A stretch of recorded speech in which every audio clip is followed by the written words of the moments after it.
Hello everyone, my name is Jeff, and this is the Promised Neverland Episode 2 review. With me, as always, are Coby and Torie. Welcome to the show, guys. I know for a fact you're lying this time because Torie was not here. Yeah. You can't say the word always, because it never always applies. You know, I think you guys just need to accept that that's just part of the intro from now on. And the more you guys make fun of me saying as always, the less funny it gets. It's reached its peak long ago, so just accept it. All right, we have to accept our fates in all aspects. I was trying to do a metaphor like, accepting our fates, like we're little kids trapped on a farm with demons ready to eat our brains, but I couldn't quite get there. You should have just said that. That would have been perfect. Okay, just pretend I said that. You want us to accept our fate as that? As little kids trapped in the farm with demons? Wow, Jeff, how dare you? Yeah. I'm just saying, Kobe's, he had a good, thing going there, but he doubted himself. I'm trying to instill a sense of confidence in my co-host here, all right? Fuck it, let's just talk about the episode. Episode 2. Episode 2, Promised Neverland. So we open up with it's another morning in the orphanage. Breakfast is being set up, but Emma is not as cheerful as she used to be in episode 1. In fact, she has this horrified look on her face, especially when she looks at Mama, who was revealed to be working with the demons to harvest these children as human meat for some kind of demon human meat market. And Norman shows up, and he's looking, normal. He's smiley, and he goes up to Emma's like, "Hey, don't fuck with this up. Look happy, all right? We're trying to get through this alive, so put a smile on that face." Joker style. And then we get a flashback to what happened at the end of the last episode. And basically this episode establishes more of the rules, more of the stakes in the show, more of the reasoning behind certain things. In this flashback, for instance, the two children, Emma and Norman, deduce that the demons must like them for their brains. The more mature the brain, the better the meat, because the Connie was who was shipped out the last time, was 6 years old, and she was graded as a normal quality. And the age at which these children are shipped out are between 6 and 12, and thusly the ones with the mature brains are graded as primo meats, which means that their meats are the primo of best meats. I love this whole conversation because last week we speculated it's like, oh, if you're getting smart at tests, it means you're good, right? Like it's like, oh, and we were wondering, it's like, oh, I guess if you're smarter, your brain tastes better. But the show actually has the logical reason to it. It's not if you're smarter, your brain tastes better. If you get good at the tests, then you kind of stay there and you keep going and you're able to develop more. And then that development, that larger brain is what tastes good. So I thought that was a good answer to why are they taking these tests? Like, what are these for? So that was the first instance of this episode where I was just like, man, I like you, show. Okay, are they just justifying that between 6 and 12, your brain is like normal quality always, unless you're like a special type of person? No, it's normal quality is like a young brain, not developed. Oh, okay. Primo high quality meat is like mature brain, which is what the Emma, Norman, and Ray characters have. Not only are they mature, they have well developed brains because they are the top of the class. So it kind of is like if the smarter you are, the tastier your brain is. I think we were partially correct in saying that last episode. Yeah, it's like if you're if you're hungry for something and there's a McDonald's next to like a really fine steakhouse. Like the McDonald's is good, it's a good snack, but it's like, I kind of want to wait and maybe spend a bit more money and get something really like a good piece of meat. I'm sure that's what these demons are thinking. Okay, I kind of like your metaphor because the question I was just about to ask you kind of got answered, but I'll ask it anyway. Well, then why doesn't they just wait till all the kids are like 12 years old? Because I bet their brains are going to be a little bit higher quality than 6 years old. Sometimes you just need a snack now, because I bet they're more expensive. I bet the demons who are buying these, they would either pay for the higher ones or they're the lower ones, the less developed ones are cheaper. That'd be my guess. That's why I liked your metaphor of McDonald's versus the steakhouse. Like, woohoo! Yeah. The other rule that is established is that the shipments of these human meats, they seem to occur every 2 months. So since Connie was shipped out yesterday in the showtime, they've got about 2 months to figure out how to escape with absolutely everyone in the orphanage. So we've got a set time limit.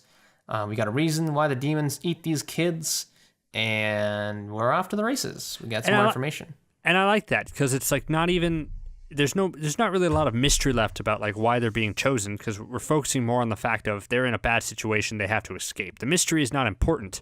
It's about the get out part of it, which again I think is cool. Yeah, and the time limit for the most part ensures that this show will end. And I know that that's kind of maybe something obvious, all shows have to end, but I appreciate an anime that doesn't go on for hundreds of thousands of chapters. So we have a 2-month period, and maybe the manga / the anime could go well past that. There could be twists and turns past this adventure, but at least for this particular arc of them escaping, there is basically an end point. Succeed or fail, when that 2-month time limit goes past, that'll be it for the show essentially, or otherwise our main characters die. So appreciate that. Well, that's just too much for them to escape, not 2 months for them for the show, though. Really, because the main characters are the ones that are harvested next. They said bring them next time. So really, and they're our main characters. Without them, I don't want to follow any of these other bratty kids. Oh, I see. Yeah, I mean, like I said, just at least for this arc of the show, this escape, they have 2 months, and there might be twists and turns, but I appreciate that they have like a set end point to that. And next up, we have Emma and Norman exploring the woods, and they have to decide how exactly they're going to escape. They deduce that there are 2 ways to escape. One way is through the gate. The other way is through the forest surrounding the orphanage. They realize that, the gate has demons, and it only opens, once kids are harvested, so it would be too late for them to escape through there. So the forest negative. It is. Yeah. And they immediately not really much of a choice there. Yeah. They break the rules of being not allowed to go past that low fence that we saw in the first episode. So they run right past that, hop it, and they find yet another fence. Not a fence, actually, a gigantic wall. Big ass wall. And here we see Emma's athleticism at work. Norman is unable to climb the tree. Nerd. To go to the top to see over the wall, but Emma is. So she climbs to the top of the tree, and what she sees is more wall. The wall is incredibly thick. I think they said it was like 3 meters thick or something like that, but yeah. The top of the tree can't see much more beyond the wall. It seems like more forest, but it does seem like their way out. The wall is smooth, and there's no crevices or anything like that, so it would be very difficult to scale, and thus they need to find a way to get over the wall. There might be titans in it. We don't know. I have a question about that. Why do they have a really dinky small barrier blocking the forest that leads to another giant, almost impossibly guarded or barrier, like you know wall? How long that giant wall probably took to build? They didn't want to be like, oh, we have to build another thing like a gate. No, just put a very low hanging gate here and tell them not to go past it. I'm tired. I don't want to build another wall. I'm sure that was the conversation they had. Yeah, I mean, like, the kids would probably be like, hey, we're in an orphanage, but why is there a giant wall around us? They want to maintain the illusion that they're in a peaceful orphanage. And, past this fence, just, don't go past that. Just don't go past the gate. No worries. Bad it's things easy, are out there. simple. Okay. And they're kids, Kids are dumb. Yeah. You can fool kids to do anything. It's true. They are According to dumb. the demons. Mm-hmm. And then they return to the group. And it turns out one of the kids is missing. One of the other kids is crying because his best friend, what's-her-face, is missing. And Mama pulls out what appears to be a pocket watch, flips it open, and says, no worries, wait right here. She goes off and retrieves the kid with no difficulty at all. And Emma and Norman realize that whatever that device is that she pulled out is some kind of tracker for the kids. It's because that's what she used to find this missing child. And she pulled it out. They deduce that she pulls it out in front of everyone, as if to keep them in check, as if to tell whoever it is that left the bunny over where Connie died, as if to let them know, hey, I've got means of tracking you. So don't try anything. And that's anything. great. I mean, like I I love how the kids are smart enough to know. I was afraid after last episode where they left Bunny that that they were just going to be like, oh, they weren't going to think about that at all. Just like, I hope Mom doesn't find out, but Mom slowly does find out. They knew right away. It's like, well, crap, we left Bunny there. Mom probably knows. Mom definitely knows somebody was out there. She just doesn't know who. Like, that's just sort of just smart characters knowing other characters knowing things is just such a relief in some of these shows, you know? Like, that was cool. Yeah, and the way they get around these solutions is more dramatic and important and interesting than them stumbling around making mistakes, like not having the information they need. And I think that's what you need to set up an appropriate battle of wits game. And at this point, the game is on. You know, the mother suspects something that one of them, for some reason, followed her into the gate and dropped off the bunny and potentially saw the demons. So she's on the lookout, and Norman and Emma are in hiding. So the game is on. And the next scene, we see Norman and Emma trying to figure out how to get over the wall. And Norman figures that he knows a place to find some good rope. And then they say that they're going to meet up in the hallway at like 10 o'clock at night or something like that. And they're wondering, well, won't Mama find us because she has that pocket watch thing? And Norman says, well, she'll only find us if she's like checking for us, which. Here's a flaw that I was actually, no, I'll point this out later. Anyways, so yeah, Norman thinks that she can only find them when she uses that device, which means she'll only be checking it if she suspects anyone is up to something. So they decide that, she probably didn't know that they were at the wall earlier and that Mama won't find out that they're meeting up at night. But then Norman is called off to do something with that one kid we met in the first episode. Don't remember his name. I think he's off to fix a clock or something. Yeah. And Emma's just kind of hanging out by the art wall, and she reminisces about Connie a bit and is crying. And suddenly, jump scare! Mama appears out of nowhere with her spooky eyes, purple eyes, and is like, "Hey." She's got like a scary look on her face. Yeah, she's like, "Hey, you didn't look that cheerful this morning. What's up?" And so here we see that Mama suspects Emma, and that's fair enough she's, because she would do that. Yeah, she's one of the top students, and also she cares for her family, etc., etc.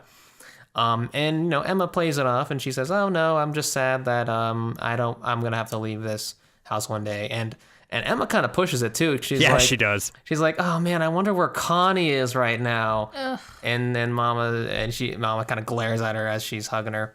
And you see Norman, who's like scared behind a pillar, just like, Jesus Christ, lady. Like, he's witnessing this whole thing. So what I was going to say earlier was, okay, so Norman thinks that Mama won't find out where they are because she only checks on the pocket watch if she suspects something. But this establishes that she does suspect them. So if I were Norman, I would be very careful about what I'd be doing in the middle of the night because, if I were Mama, I'd be checking that thing every night. Yeah. I'd be like, okay, well, these kids are probably going to do something when everyone is asleep because that would be the sneakiest way to do things. I'm going to check on it. You know what I'm saying? Like, I feel like I see that. Norman should have thought that through more. Yeah, especially because that scene right afterwards, like everyone's called for food or whatever. And then Norman goes, "Come on, Emma." And Mom turns around and says, "You two didn't go past the gate." Like, that's literally like her accusing those two people.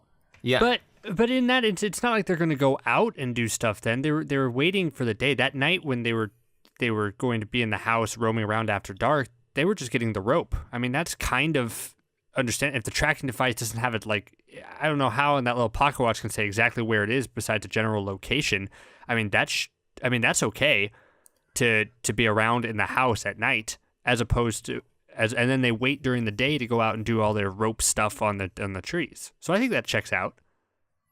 Well, I'm saying I guess we don't know how precise the location child tracker device thing is. Yeah. But I think it wouldn't be unreasonable for Mama to check it at night, which is when they go out and do their sneaky stuff. So like when they're supposed to be in bed, if you open that up and you see like two of them are not in bed, they're actually in the storage room, which is, by the way, locked. You would totally suspect them. Okay. I was about to say that the other thing that we don't know is how active the kids are at night. Because, like, if there's, like, a few that wander around or get a snack at night or something, like, if it's like, normal what are the rules? Do you have to be in Go to bed? the bathroom. Yeah, like, drink if they're all in bed and you check it and one of them's not in bed, that is obviously very suspicious, especially after what happened recently. Mm-hmm. But if it's normal for them to kind of be wandering around the house doing things, then maybe it's okay, or it's not abnormal for her to suspect something if there's a child wandering around at night. But if it's precise enough where they could check a locked storage room, then that's also and also she already suspects those two. Yeah. So even if they, even if they weren't in a locked storage room, if it was those two specifically wandering about, and those are the two people that you suspect as going past the gate that night, then that would just be like another check off the box. But it's got to be these kids. They're wandering out at night, and they're suspicious. But the other thing is, They're because smart.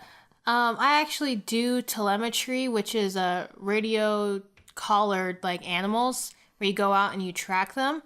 The tracker can also be very vague. So it could just be that when she opens up the pocket watch, she could see like a cluster of like dots and then one outlier, and she chases that outlier.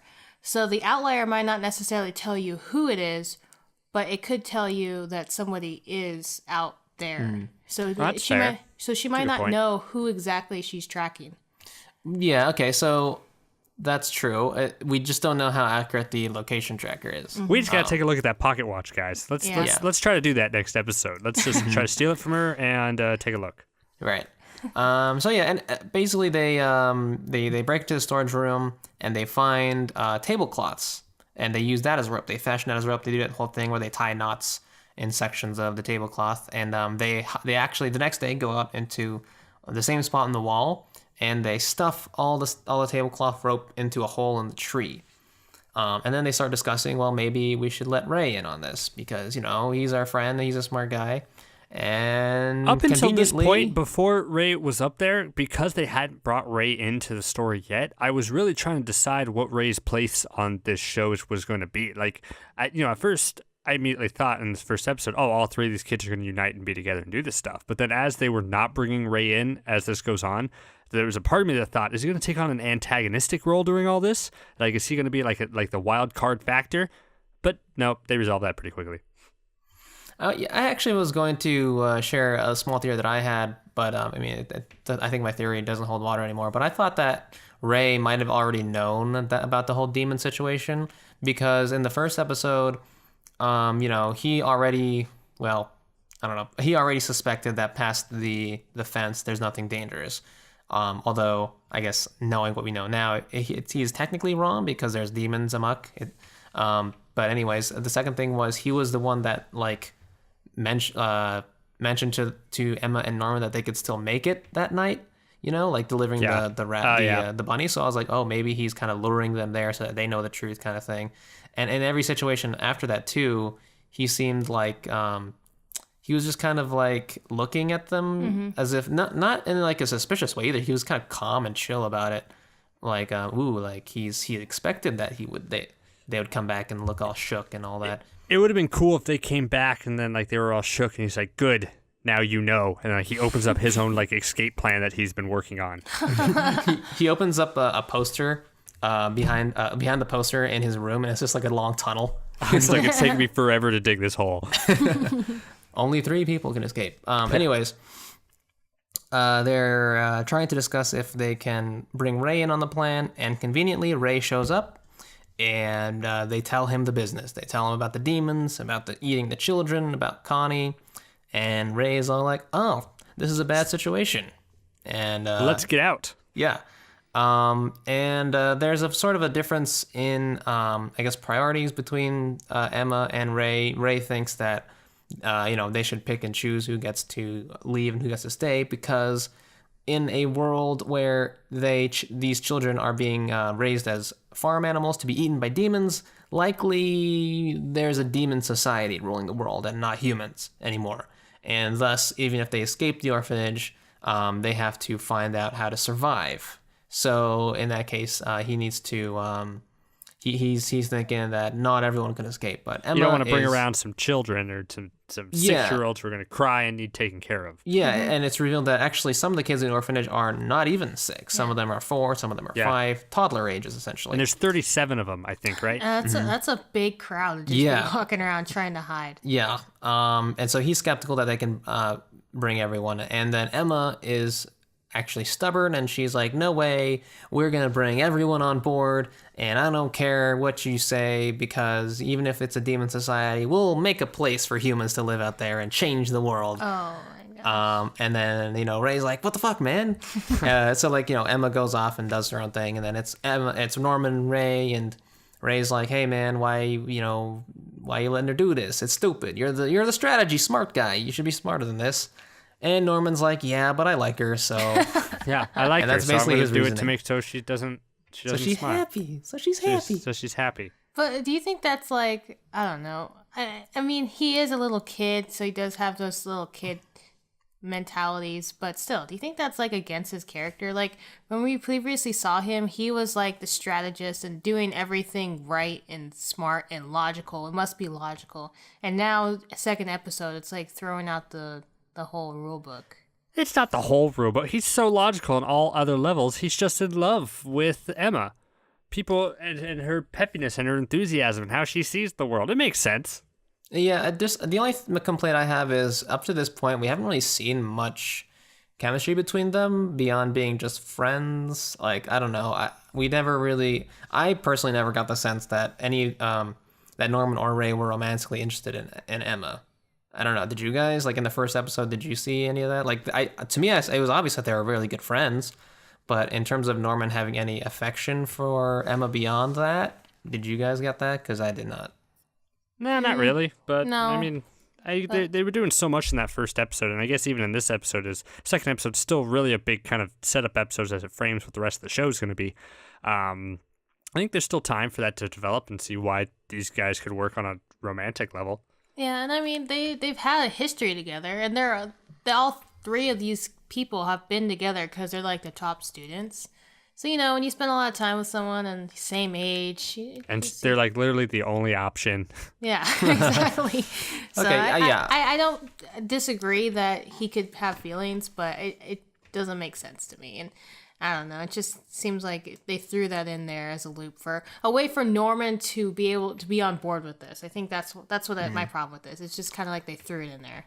Yeah. And then, Ray, of course, succumbs to the will of the other two and is like, all right, fine, we'll find a way to, save every single child in this orphanage from the demons. I don't know. How can you feed 37 people? How can you? I guess we'll find out. We'll find out. And what I like about the show so far is like every time I think of, well, why don't they just do this? They usually answer that in the next scene. Because like before, after this scene ended, I was just like, you know what, you really should do. There's 37 of you. Just kill mom. Like just like game against her. She's she's the enemy, and then you can deal with everything around it. But if she's the only one keeping her, sure, you don't know if she might be a demon in disguise or what her power levels are, and she seems pretty powerful and pretty knowing as it is. I mean, that would be your best bet. But then they answered kind of why they can't just do that in the next scene. Yeah. I mean, in the next scene is the last scene. We are introduced to another adult as well as another child. The little toddler baby thing has red hair as well. It kind of looks like a little baby Emma, honestly. I don't know. That's the impression I got. And Yeah, then the adult is a big woman. I think her name is Crone. Crone. Yeah. And so she's gonna be helping Mama with I guess the orphanage. And this throws two wrenches into the plan. One is there's a baby now. Yeah, Are they gonna rescue the baby as well? I don't know. According to Emma, probably. That just is gonna be a lot more complicated than toddlers, and toddlers themselves are complicated. And then it throws in another adult. So basically another pair of eyes to monitor them. And she's probably in on the whole demon harvesting human meat thing for sure. So yeah, and mom was just brought her in as a way to monitor everybody, which is great. Yeah. It was both sides making moves. Mm-hmm. Yeah, definitely. And yeah, that's the episode. Yeah, I don't know. Any final thoughts from you guys? I just for a show like this, it feels like there's got to be a lot of setup episodes. There's a lot of like moving, like each like piece by piece, it's like, okay, now they got the rope to do it. Now I wonder what they're going to have to do next episode. But there comes like a breaking point where I wonder if it's either going to be like in the midway point, then things change. Like their plan, like how am I trying to explain this? Like there's either all set up for their plan, and then the final episode is their plan, or there's half of it is plan, half of it is action. And I wonder what direction this show is going to take. Yeah, I'm wondering that too. I mean, so far, I think it's striking a good balance between progress and setup. I mean, the last episode was basically all set up, but this episode they established more of the rules and the boundaries, the goals that they have to run into. But also, they got a rope for the wall. I mean, they find out about the wall. That's kind of some progress on escaping on that end. And it seems like I predict the format will be each episode will present some progress on a goal that they have, and then it'll be countered by some move that Mama has. And that's where the drama is going to happen. As you said, this is going to be a game of wits. So I fully expect that there will be moves made by both actors every single episode. At least that's my hope. Yeah, I'm digging it so far. Yeah, it's pretty good. My only complaint about what I've seen in this episode is the very last scene when they're all talking in the woods. It just seemed like they were there forever. Like, with that music though, that was an awesome swell. I felt inspired by Emma. No. I mean, I don't mind them talking. They're out next to the wall where they're not supposed to be, and they already know that Mom can track them. And then Ray comes, and then there's that shot where the mom looks at the tree where Ray always hangs out. Oh yeah, she knows. She knows. Like, she knows they're gone. She knows they're not there. Like, they should just for them being smart, I feel like sometimes they make a few moves that makes me question their intelligence, which I know they're kids, so I can't hope they're super geniuses all the time. But it's just like, I would be so worried anytime I'm out. I could not to go for prolonged periods of time because they could be suspected at any moment. But I think they have designated free time when they're allowed to roam anywhere outside in the forest as long as they don't crash the gate. Yeah, I mean, well, that's kind of the thing I was going to say was, so there is that brief scene where Mama sees Ray on his usual spot. So she could have checked the pocket watch right there. Yeah. And seen that they were off where they're not supposed to be. So I don't know. I think she probably knows, but I guess the question is then if she knows, then why isn't she doing anything about it? And it could be that because the demons come every 2 months, she can't really do anything about it. She can only monitor them and make sure that they don't pull anything too stupid or try and escape. So because these are some primo meats, she has to preserve them. This is I don't think it's a solution for her to just straight up kill them or ship them out now. She's obviously she's part of a business and they got to preserve their products and they need to be shipped out when they are shipped out, which is not now.